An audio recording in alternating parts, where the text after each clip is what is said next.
Among the best guitarists of the 20th century is Robert Fripp. Nevertheless, he had no dark sunglasses, wild hair, love scandals, or attempts to win over the people. He wasn't looking for attention. He became an idol precisely because he avoided both fame and adoration. The essence of progressive rock pioneers King Crimson, whose albums each represented a whole new sound universe, is Fripp. They broke all the rules, were ahead of their time, and then vanished from the public eye as if they had never been there. In contrast to its commercially successful peers, such as Pink Floyd or Genesis, King Crimson remained a mystery, always evolving, extreme, and unnoticeable by the general public. What, therefore, caused a quiet, aloof man who didn't advertise or court admirers to be recognized as the artistic genius of a whole genre? Why did legendary musicians like Peter Gabriel, Brian Eno, and David Bowie all look to Fripp for some form of unique musical intelligence? Being famous was not Robert Fripp's goal in life. He was here to find noises that the world had never heard before. Childhood. On May 16, 1946, Robert Fripp was born in the sleepy Dorset town of Wimborne Minster. Arthur Fripp, his father, was a hard-working, punctual grocer who espoused the values of the working class. Edith, his mother, was stern and practical. She never saw softness in anyone, not even in her own child. There were simply work, obligation, and silence, no musicians in the family, no music room, no philosophical books. Fripp showed early indications that he didn't exactly fit in with his surroundings. He began playing chess at age 6, learned to read at age 4, and would frequently spend hours thinking about things that most kids would never think to ask, such as the nature of time or the necessity of isolation for humans. Young Robert didn't fit in at school, had few friends, and didn't talk much, but he also wasn't a troublemaker. Teachers said he was too quiet to chastise but too intelligent to instruct. He felt as though he had found a means of turning his ideas into something audible when he found his sister's guitar, a cheap, abandoned instrument hidden away in a corner, when he was 11 years old. For Fripp, it was just a means of existing without needing to articulate himself verbally. He was unaware that it was considered art at the time. Fripp didn't play sports or have any close pals during his adolescence. Rather, he read Kierkegaard, Nietzsche, and later G, and practiced guitar in his own way for hours every day. Philosophers of being and will, Ade Gurdjieff. He even had a unique guitar playing style. Fripp didn't love the stage, but he was interested in learning how sound could evoke abstract ideas like space or the idea of self, idea of. He had no desire to become famous. He once stated in an interview years later that, at the age of 15, he was sincerely considering a career in accounting, a sensible decision that his family had supported. However, he gave it up one day because he couldn't live without being able to understand sound, not because he was bored. His parents, who had always thought the arts were for the lazy, were shocked by the choice.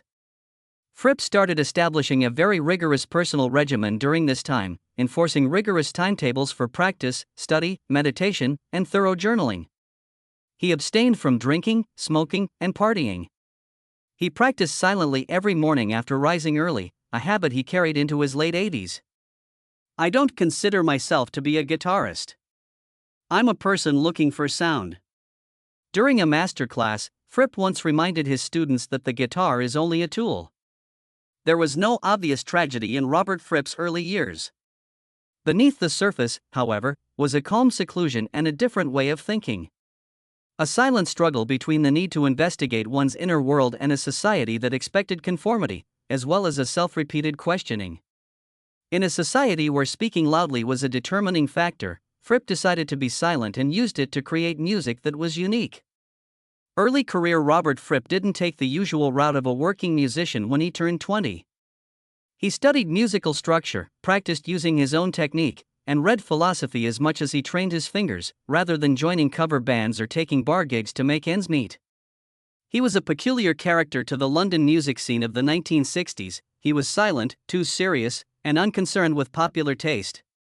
In 1967, Fripp became a member of the odd band Giles and Fripp, which was formed by brothers Michael and Peter Giles and combined pop jazz and classical music. Fripp initially experimented with the idea of music as a living structure, not just something to be heard, but something to be intuitively and intellectually felt, even though the ensemble didn't achieve economic success. Building on that base, he and a number of associates co-founded King Crimson in 1968. As a sort of collective artistic manifesto rather than as a typical band. Fripp dominated the whole creative process, including the arrangements, sound, stage philosophy, and even the record artwork, despite the fact that he rarely spoke in public and didn't sing. He regarded the band as a dynamic unit whose music advanced unrelentingly in spite of fads. Their first album, In the Court of the Crimson King, came out in October 1969. This produced a thrill right away. It contained everything that rock had never ventured to try: ceremonial melodies, vicious, growling guitar lines, weird mellotron stretches, and lyrics that were plagued by apocalyptic visions. It was described as a mind-blowing explosion of perception by Rolling Stone. "It's the first true masterpiece of progressive rock," said Pete Townsend of The Who. However, Fripp didn't aim for that kind of success. Internal tensions flared up a few months later. Greg Lake and Ian MacDonald departed in succession. Working with Fripp, a man who insisted on complete accuracy and wouldn't make concessions, was too much for some. Still, he was unmoved. Fripp believed that King Crimson had no recognized members. It was only the music that was supposed to last. "To keep it going, I didn't start a band. I formed a band to discover what no one had heard before," Fripp once said. Over the next 5 years he kept rotating the lineup and released albums like Lark's Tongues and Aspic, Starless and Bible Black, and Red, each radically different, extreme, and ahead of its time. Fripp wasn't seeking stability. He was pursuing something bigger, a kind of music capable of altering consciousness, both sacred and chaotic, and this was only the beginning. Career success at a time when progressive rock bands were reaching their commercial peak in the early 1970s, Robert Fripp quietly took a different path. To him, success wasn't about how many records were sold or how large the audience was, it was about how deeply music could reach into human consciousness. After King Crimson released 3 consecutive albums in 1973 to 1974, Lark's Tongues and Aspic, Starless and Bible Black Red, Fripp abruptly announced the band's dissolution. The reason? He felt that music was turning into a product rather than an experience. "We were no longer creating rituals, we were selling tickets," he said. While fans were bewildered and critics lamented the decision, Fripp withdrew from the stage and went into retreat. During this period he studied under J.G. Bennett, a British mystic who taught Gurdjieff's philosophy. Fripp participated in meditation courses, performed manual labor, and lived like a monk. He saw this as a process of cleansing the artist's mind so he could return to music untainted by ego. And when he returned, Fripp didn't reform King Crimson. Instead, he dove into a series of boundary-breaking projects, defying every convention. In 1977, he played on David Bowie's Heroes album. Was Fripp's haunting, distorted, long-sustained guitar work, sounding as if it echoed from another dimension, that gave the title track its surreal character. Bowie saw Fripp not just as a musician, but as a summoner of sound from beyond reality. That same year he collaborated with Brian Eno, releasing No Pussyfooting and later Evening Star, pioneering ambient albums that used tape loop techniques Fripp dubbed Frippertronics. There were no clear melodies, no rhythms, only evolving layers of sound opening into a purely meditative sonic space. Fripp also appeared on Peter Gabriel's debut solo album, collaborated with Daryl Hall, Blondie, Talking Heads, and taught in his own workshops, where he passed on the idea of music as a spiritual path. In 1981, he revived King Crimson, but in an entirely new form. New lineup, new sound, new philosophy. The album Discipline marked a turning point, blending post-punk, minimalism, and meditative thought. While many old bands stagnated with recycled formulas, Fripp stayed a step ahead, never repeating himself. "I don't want to become the past of myself. I want the music to still be happening, not remembered," said Fripp. At every stage, he dismantled what he had built. Not out of disdain but because he refused stagnation. For Fripp, music wasn't a career, it was a ritual journey, sacred, transformative, and unending. Disputes, conflicts, and upheavals. Robert Fripp wasn't just an unpredictable artist, he was an extremely difficult person to work with. To Fripp, music was a sacred ritual, and anyone who failed to treat it with absolute seriousness was considered on a different plane of consciousness.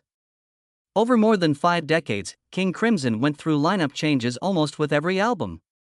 Fripp never tried to keep the band stable, believing that stability led to stagnation. But this philosophy also sparked countless conflicts. Legendary drummer Bill Bruford once shared, "Fripp is a creative genius, but he demands total control, from every drum beat to how you stand on stage." Many musicians left Crimson in frustration, not because of the music, but because they couldn't endure the psychological pressure of working with him. Even longtime collaborators like Adrian Belew weren't immune to conflict. In 2013, Fripp announced his retirement from the music industry, citing a loss of faith in the mutual respect between artist and system. Not long after he reformed King Crimson, without inviting Belew back, causing controversy among fans. Fripp offered no explanation, stating only, "Emotion is not the measure of artistic decisions." But Fripp didn't only clash with fellow musicians. He waged a long and bitter battle with the record industry. For years, labels like EG Records were accused by him of exploiting King Crimson's copyrights and re-releasing recordings without his consent. Fripp sued, wrote open letters, and publicly condemned the music industry as structurally exploitative and ethically bankrupt. In the mid-1990s, he founded Discipline Global Mobile, DGM, his own record label, built on principles of transparency, fair profit sharing, and respect for creative rights. DGM became a reference model for many independent artists to follow. Another upheaval came from his public image.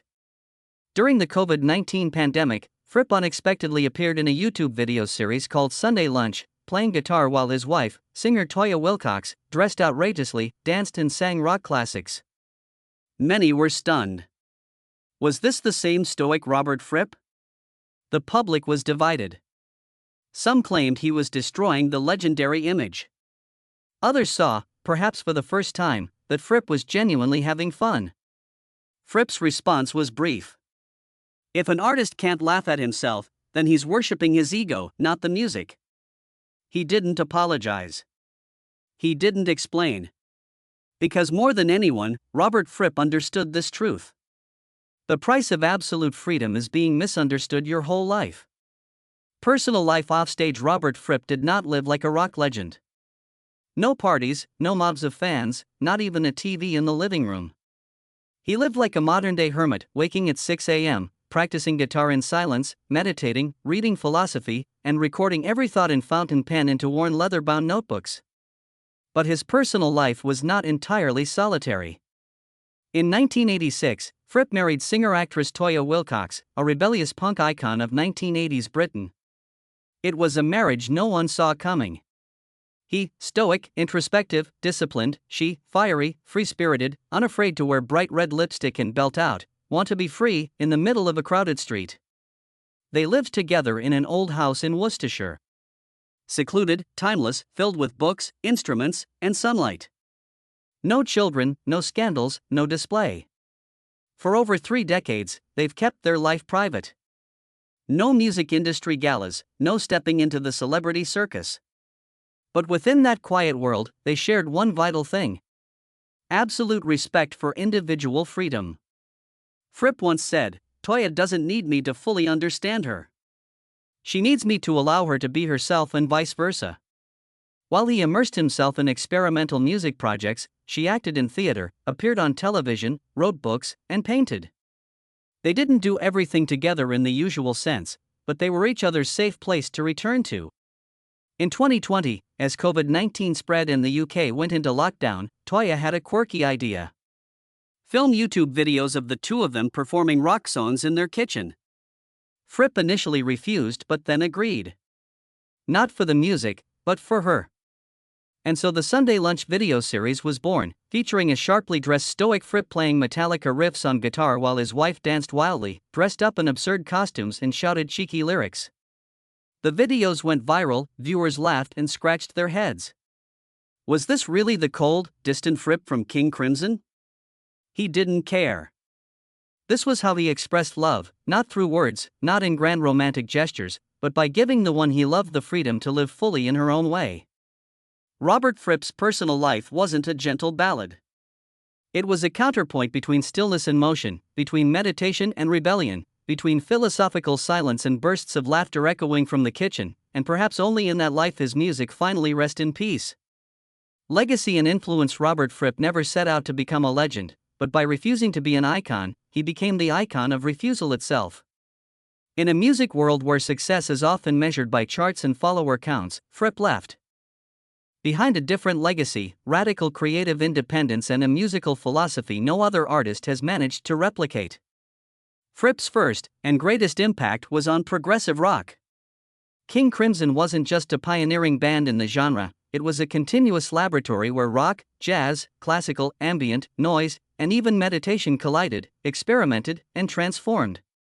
Every album was its own universe, never repeated. Without King Crimson, there might not be Tool, Dream Theater, Porcupine Tree, or even Radiohead. Steven Wilson, leader of Porcupine Tree, once said, "King Crimson is the unfinished map of progressive rock, and Fripp is the one who drew every line with his own hands." But Fripp's influence extended beyond sound. He left behind an ideology, where the artist isn't someone who pleases the market, but one who searches for truth through every note. Through his label discipline Global Mobile (DGM), he championed transparency in earnings, defended artists' rights, and opposed the exploitation of creative intelligence for profit. In numerous writings and lectures, he emphasized, music is a moral act. If it's not honest, it dies before it's ever heard. His Guitar Craft School, founded in 1985, was another major legacy. It didn't just teach technique, it was a spiritual journey where students were trained in posture, breathing, silence, and how to listen to sound as a living being. Many renowned artists attended and later called it a meditation school through sound. Fripp also helped pave the way for modern ambient music, especially through his albums with Brian Eno, like No Pussyfooting and Evening Star. His Frippertronics technique, using tape loops to layer sound, would later influence everyone from Aphex Twin to 9 Inch Nails. And yet, perhaps Fripp's greatest legacy doesn't lie in any recording. It lies in the idea that an artist can live outside every system simply by staying true to their path. No media campaigns, no shouting for attention, just a guitar, an independent mind, and the courage to say no. A single honest note can outlast a fake career that spans 40 years, Fripp once wrote. And maybe, precisely because he never tried to become anyone else, Robert Fripp became himself. A singular, irreplaceable figure in the history of modern music. Present life. Robert Fripp will turn 79 in 2025. But unlike the image of an aging artist quietly living in nostalgia, he still wakes up at 6 a.m. every day, practices guitar, meditates, and records his thoughts in a leather-bound notebook kept by his bedside. To Fripp, age isn't an endpoint. It's just another stage in the creative journey. He and his wife, Toyah Willcox, still live in their old house in Worcestershire, where the stone walls are covered in moss and the only sound each morning is the gentle hum of guitar strings. They don't throw parties, they don't entertain strangers, but they work every day as if still in their prime. After announcing his withdrawal from the music industry in 2012, Fripp was thought to have retired. But then he returned, stronger than ever. In 2013, he reformed King Crimson with a new lineup, not to follow the times, but to move against them. They released Radical Action to unseat the hold of Monkey Mind, Meltdown, Live in Mexico City, and performed shows like Sacred Rituals. No LED screens, no choreography, no colorful lights, just sound. Pure, raw, and uncompromising. Since 2020, Fripp has become unexpectedly famous in a way no one could have predicted as a YouTuber. In the Sunday Lunch video series, he appears in a sharp suit, playing heavy metal classics like Enter Sandman and Chop Suey, while Toyah dances, dresses up in outrageous costumes, screams lyrics, and sometimes cracks eggs on his head. The videos went viral, racking up millions of views, turning Fripp into a strange kind of internet icon, half real, half parody. Critics were confused, longtime fans were divided, but Fripp remained calm. "I don't perform to protect an image, I live, and living can look strange to those who are already dead inside." In 2024, he and Toyah continued their Sunday Lunch Rock Party tour across the UK, bringing both musical seriousness and domestic humor to small theaters. At the same time, Fripp kept releasing new ambient recordings and publishing essays on musical philosophy via DGM Live, a site he runs himself, managing everything from content to copyright. At nearly 80, Robert Fripp has nothing left to prove. There is no comeback because he never truly left. He merely moved to a different dimension. where the guitar still plays each morning, untouched by time, trends, or industry. And in a strange twist, Robert Fripp, the man who spent a lifetime avoiding the public, has become the most relatable legend social media has ever known. Robert Fripp never screamed to be noticed. He didn't live to be remembered, yet became one of the most unforgettable names in music. Not because of album sales or commercial triumphs, but because he remains living proof that it's possible to reject everything the industry demands and still endure proudly unbent. Fripp never tried to become a monument. He just tried to stay honest to each note he played, each thought he wrote down, each moment he lived. And through that honesty, he left an indelible mark, not on the charts, but on the minds of an entire generation of artists. At nearly 80, he doesn't deliver grand declarations or stage lavish farewell tours. He simply plays guitar each morning alongside his delightfully strange wife and continues to explore sound. Because for Robert Fripp, greatness doesn't lie in the spotlight. It lives in the silence between two notes, the place only the brave have the patience to hear. Have you ever listened to King Crimson? What do you think when you see someone like Fripp, nearly 80, still playing Metallica in the kitchen with his wife? Share your thoughts or the Fripp track you'll never forget in the comments below. And if you love stories about artists as unusual as this, don't forget to subscribe to our channel. The next journey will be even stranger than you expect.